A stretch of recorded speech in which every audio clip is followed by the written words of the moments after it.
You're being let go, effective immediately. That was all it took to wipe out 14 years of loyalty innovation and countless late nights at the office.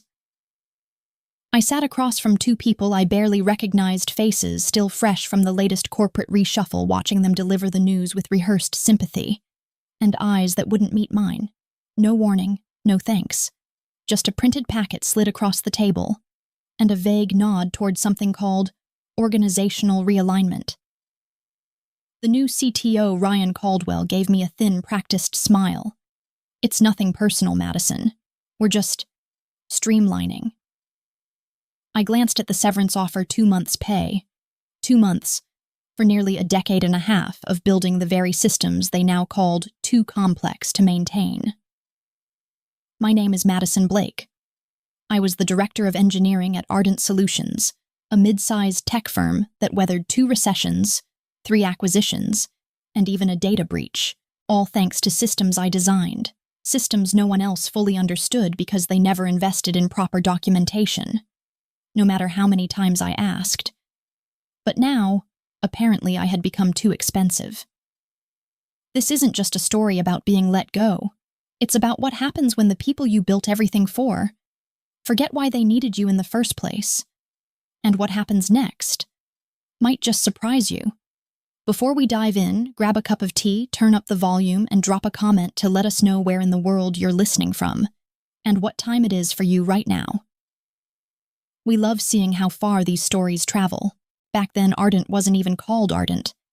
It was Cineratech, a scrappy little software house tucked above a coffee shop in downtown Portland. I joined as their 4th employee, fresh off a consultancy contract that paid more, but asked for less heart. The founder, Carl Jensen, a wiry guy with too much caffeine in his bloodstream and a dream of building something modular but magical, had a simple pitch. We need someone who can build this thing from the ground up. No fluff, just substance. I said yes, because I was tired of half-finished visions, of throwing code into the void for companies that didn't care. At Cineratech, they needed something real. So I started with the basics, a custom backbone for internal operations, onboarding, project delivery. Messy at first. Late nights. Too much takeout. But it worked. By year 3, it had grown into a full operations suite, managing everything from customer service logs to product lifecycle data. I wore every hat: developer, architect, troubleshooter, even weekend IT support. There were nights I'd be the last one in the office, stuck on line 473 of some module I wrote 2 years earlier, wondering if anyone realized how fragile early systems could be when stretched too thin. But with time, the infrastructure solidified. The system grew with the company. And I made sure to weave in layers, backups, redundancies, smart protocols to catch human error before it spiraled. I kept pushing for one simple thing: documentation. A few hires. A team to help translate what I was building into something others could maintain. But every quarter, the budget shifted to sales, to marketing, to redesigns. So I wrote the guides myself, in my spare time, tucked them into folders no one ever opened. You know this better than anyone, Carl once told me. That's your safety net. But that safety net slowly turned into a trap. The more unique my system became, the more invisible I felt. New hires saw the tech as a black box. Some whispered it was over-engineered. I tried mentoring, training, simplifying. But there's only so much one person can do when no one's really listening. Then Carl sold the company. It became Ardent Solutions, and just like that, the culture changed. Vision gave way to valuation. Meetings turned into buzzword bingo. Still, the system kept running because I kept it running. So when they let me go, they thought they were cutting a cost. What they didn't realize was they had just removed the only person who truly understood how it all held together. And when systems fail from the inside, they don't crash loudly. They unravel, quietly, until one thread pulls the rest apart. After I cleared out my office, I never went back. Not even to say goodbye to the hallway plants I used to water when no one else remembered. I left behind a desk, a worn-out chair, and a system far more complex than the people replacing me would ever understand. They brought in 3 new engineers, young fresh out of top-tier universities, bright-eyed and armed with resumes full of buzzwords. I wasn't even sure they knew what they were walking into. I heard about them through Lily, a junior developer I used to mentor. She messaged me 2 days after I left. They're trying to map out your architecture. No one knows where to begin. They asked me to walk them through the login token refresh protocol. I don't even know what that means. I smiled despite everything. I remembered writing that logic at 2 a.m. during a system outage back in 2017. It wasn't something you could just map. The new team started rewriting chunks of code not because it was broken, but because they didn't understand it. They stripped out redundancies they called excess, renamed directories, moved scripts, made it cleaner in their words. But some systems aren't elegant. They're resilient. And resilience looks messy to the untrained eye. A week later, a minor issue cropped up with the internal scheduling tool. Just a glitch, someone said. But that glitch blocked auto-synchronization with customer billing data, which meant invoices didn't go out that week, which meant hundreds of pending transactions went unprocessed. That's when I got the first call from Ryan. Straight to voicemail. "Hey Madison, just wondering if you might be available for a quick consult. Nothing major. We're just sorting through some of the, legacy modules." Legacy. That was the word they used for me too. I didn't call back. The next day, Lily called. This time she sounded panicked. They touched the dependency chain for the data scrubber. It's stuck in an infinite loop. Customer records are vanishing. I could picture the scene: panicked Slack threads, fingers flying across keyboards, frantic calls to the offshore backup team. But I stayed quiet. Not out of revenge, out of clarity. I wasn't the one who created the mess. I was the one who warned them about it for years. And now, the people they trusted to fix it were unraveling it instead. The question wasn't how bad it would get. The real question was how long could they hide it before someone important noticed. By the end of the second week, the first real domino fell. The customer portal went offline just after 7 a.m. on a Monday. A minor update. Just a cosmetic refresh. Or so they thought. But it accidentally severed the bridge to the authentication system. Thousands of users woke up to a blank login screen and error messages they couldn't make sense of. Phones rang, emails poured in, and the support team, who'd never faced anything this widespread, buckled under the pressure. I heard about it from Lily again. She called while I was making coffee. Her voice was tight. "They can't trace the rollback. The logs aren't pointing to the right commit. Nobody even knows where the backup is." I didn't say much. I could have told her exactly where the last stable build was stored, which server mirrored it nightly, and how to resync the timestamps to recover the access logs. But no one had asked. The second domino hit harder. Without access to the portal, customers couldn't submit tickets, couldn't retrieve invoices. Meanwhile, the automated reminder system kept sending late fee warnings based on payments it couldn't confirm. One client escalated to legal. Another terminated their contract. Ryan tried to contain the fallout with a company-wide email, something about routine maintenance delays. But when revenue starts bleeding, excuses don't patch the wound. He called again that evening. This time his voice cracked with urgency. "We're in a bind here, Madison. Just an hour of your time would make a world of difference. We're happy to compensate." I let the message sit. Then I deleted it. By day 3, someone from finance messaged me on LinkedIn. A woman I barely knew, polite but clearly panicked. She asked if I could explain how the billing batch processor handled cross-account reconciliation. I didn't respond. Not because I wanted to see it all fall apart, but because I'd spent years asking for support, resources, even just a little funding for documentation. And no one listened. Now suddenly it mattered. Now they remembered. That afternoon I went for a walk, out by the river where the trees had just started to turn. The air smelled like pine, and wet earth. And for the first time in weeks, my shoulders weren't tight. I realized I wasn't angry anymore. Just done. But the systems weren't done breaking.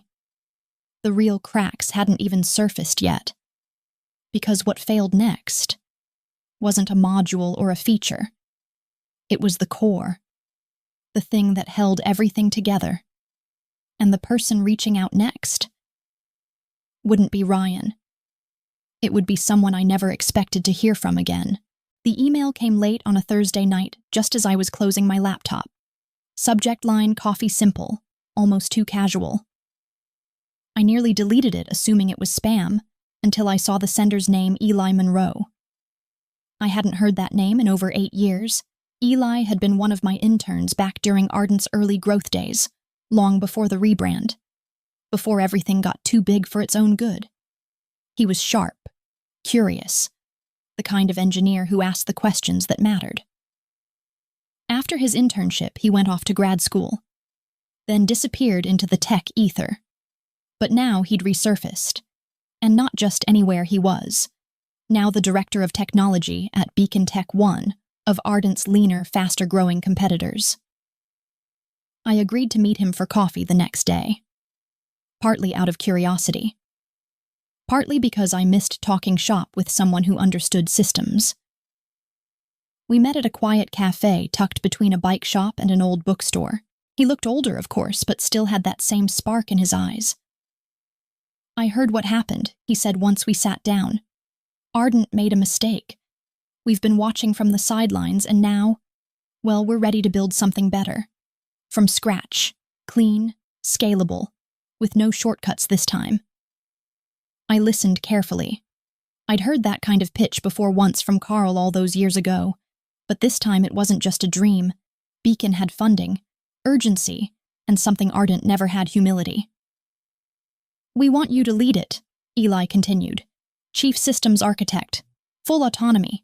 Bring your team. Set your standards. Your salary's 40% higher than what Ardent gave you. Equity, too. I was stunned. Not by the offer, but by the timing. Ardent was still in free fall. Systems were crashing. Clients were leaving. And now here I was, being offered not just a lifeline, but a chance to do everything right. No compromises. I didn't say yes right away, told him I needed the weekend to think it over. But deep down, I already knew. I wasn't just walking away from Ardent, I was walking towards something better. Still, something about the timing nagged at me. Offers like that don't just fall from the sky. Someone had tipped them off. And when I found out who it was, everything changed. Lily called me the next morning, just as I was finalizing my notes for the Beacon proposal. Her voice was hushed, almost hesitant, like she wasn't sure if she should even be speaking. I found something, she said, in the archive server. I don't think it was meant to be there. She had stumbled onto a string of internal emails, long threads buried in misnamed folders, and forgotten backup logs. She forwarded them to me. Encrypted. When I opened the files, my stomach tightened. These weren't just about strategy or layoffs. They were conversations between Ryan and the executive board, held months before my termination. One subject line read, Q2 Cost Efficiency Plan, Legacy Talent Phase-Out. Another, positioning for IPO staffing restructure recommendations. My name was explicitly mentioned. Twice. There it was, in black and white. I wasn't let go because I was expensive. I was targeted. Part of a broader plan to make the company look leaner, more modern, more appealing to investors. Ryan had pitched it as a transformation strategy, replace complex legacy systems and roles with scalable, cost-effective solutions. And he sold it well. They promised I could be replaced with junior hires, at a third of the cost, and still maintain system stability. Reading those words felt like reliving that meeting all over again, only this time without the pretense. Why are you showing me this? I asked Lily. Because you trained me to care about how things are built. And this isn't how you treat people who built things right, she said. And I quit. Yesterday. She wasn't the only one. According to Lily, 2 more engineers had walked out. The junior team was overwhelmed. Consultants were being brought in inexperienced, confused, and already months behind. I sat there for a long time staring at my screen, not out of shock. I'd suspected this all along. But the confirmation, it hit different. Cold, precise. I was never meant to stay. I wasn't an asset. I was an obstacle. But strangely, that truth didn't hollow me out. It sharpened me. Beacon wasn't just a job anymore. It was a blank slate, a chance to build again, better, smarter. And this time, on my terms. I closed the email files, opened a fresh notebook. At the top, I wrote one word: architecture. But before I could get too far, my phone buzzed. This time it wasn't Ryan. It was someone from Ardent's board. And they weren't calling to apologize. The call from the board member came just before noon. His name was Charles Dunn, someone I vaguely remembered from a few all-hands meetings. The kind of executive who spoke in metrics and market sentiment, rarely in names or stories. His tone was formal but rushed, like someone trying to manage a leak without admitting the ship was sinking. Madison, we're experiencing significant system instability, he said. We understand there may be lingering documentation gaps. Ryan mentioned you might be open to a consulting role. I nearly laughed.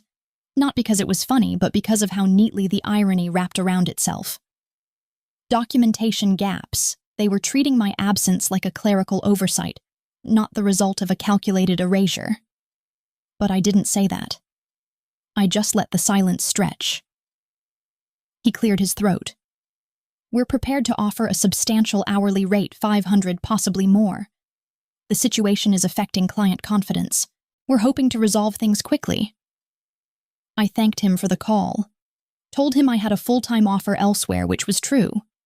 What I didn't mention that I'd already accepted it, that the architecture plans were halfway done, and that Beacon Tech was quietly preparing to compete for Ardent's biggest clients. What I didn't say, what he likely wouldn't have understood anyway, was that this wasn't about the money. It was about the work, and the respect that should come with doing it well, especially when no one's watching. The fallout escalated fast. Ardent's largest client, a logistics software firm called Westall Solutions, pulled out of their contract with less than a month's notice. Word spread. Smaller clients followed.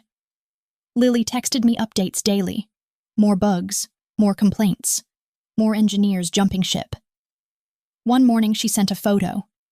The Ardent server room. Half the racks powered down, covered in masking tape and post-it notes. She wrote, they brought in an outside firm. No one knows where anything is. Meanwhile, over at Beacon, the mood was different. Focused, collaborative. Eli gave me full freedom to build my team. I hired 2 former Ardent engineers, people I trusted. People who understood both the tech and the philosophy behind it. We sketched blueprints late into the night, rewriting everything from security layers to data flow models. And this time, everything had documentation. Nothing lived in one person's head. But just as I was settling into that new rhythm, I received another message. This one from someone I hadn't heard from since the day I was let go. And it wasn't another plea for help. It was something else entirely. The message came from Justin Lorne, Ardent's former COO. Someone I hadn't spoken to since before the restructuring. Unlike Charles, Justin's tone wasn't corporate. It was personal. Madison? I'm no longer with Ardent. I saw what happened. You deserved better. If you're open to talking, I have an idea. I agreed to meet. We sat on a bench near the water, just as fall was beginning to tinge the leaves gold. Justin looked tired. Older than I remembered, but more honest than I'd ever seen him. He didn't sugarcoat anything. Ryan had been removed as CTO. The board was in crisis mode. Westall's departure triggered investor withdrawals. They were considering a sale. And quietly, Beacon Tech was already being discussed as a potential buyer. I didn't respond right away. Not because I was surprised, but because the scale of the shift felt almost surreal. A company I helped build. A company that tossed me out without a second glance. Now dangling on the edge, and I was standing on the other side. Back at Beacon, the momentum had shifted fast. With Eli's full support, I expanded our hiring strategy. Engineers from Ardent reached out on their own. Some disillusioned, some just wanting to work under leadership that didn't treat experience like a liability. One by one, we brought them in, not out of revenge, but because they understood the value of doing things right. From the beginning. The architecture we were building. It wasn't flashy. It wasn't filled with jargon or hollow innovation. It was smart, scalable, built to last, and most importantly, transparent. Every function had a spec, every corner had a fallback, and the documentation open to every team, not hoarded, not hidden. That week, Beacon signed a contract with Westall. Not a trial. Full migration. 12,000 users. Dozens of complex integrations. A hard deadline. It was ambitious. It was risky, but it was exactly the kind of challenge we were ready for. When I told Eli, he didn't flinch. "Let's do it," he said. "But only if we do it your way." So we did. Full team onboarding, staggered rollout, real-time stress testing, and yes, line-by-line documentation. But just as we were deep into planning, another call came in. Not from Ardent's board, not from a desperate engineer. This time, it was a name I hadn't heard in years, and his offer would change everything about what came next. The name on my screen stopped me in my tracks. Harold Langston. Years ago, he was the founder of Cineratech before it became Ardent. Before the investors. Before the rebranding. And before spreadsheets started replacing people. He'd sold the company right after our third major system upgrade. Retired Arizona, maybe the Carolinas. I hadn't heard from him since. "Madison," his voice came through low, steady. "Exactly as I remembered. I've been following what's happening. I still own a small percentage of shares. And well, I care more about them than they do. Justin told me you're leading the rebuild at Beacon." I told him I was. I didn't mention the long nights, the whiteboards covered in diagrams, or the engineers finally smiling again after months of corporate chaos. He didn't waste time. Beacon's going to buy Ardent. I've been advising them quietly. The board is desperate, and the valuation is, let's just say, a far cry from last year's projections. If this goes through, they want you to oversee the integration. Both systems, both cultures, everything. For a moment, I didn't speak. The thought of walking back into those old servers, those echoing half-empty hallways, it filled me with something strange. Not bitterness, not triumph, just a deep, sober sense of responsibility. "I'll do it," I said slowly, "but only under one condition. Name it. We build this right. Full transparency. Document everything. No shortcuts, and no cutting the people who kept it standing when no one else could." He chuckled softly. "That's why it has to be you." The acquisition moved fast. Within 6 weeks, Beacon officially took control. The new name, Beacon Ardent Integrated, rolled off the tongue a little awkwardly at first. But the shift, it was real. We held a town hall for the remaining Ardent staff. I stood at the front. The same place where Ryan once made his debut, and I told them exactly what to expect.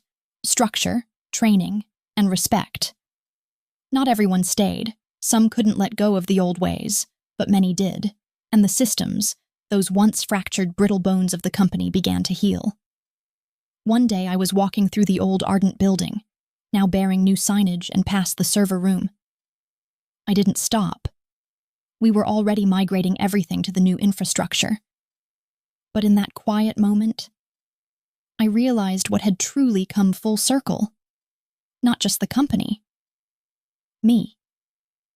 And what came after that was the part I never saw coming.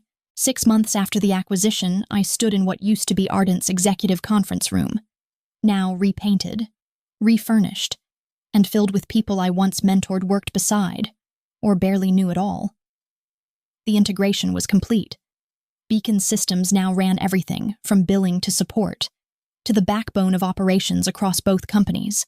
And more importantly, it was all thoroughly documented, audited, transparent. No one person held the keys anymore.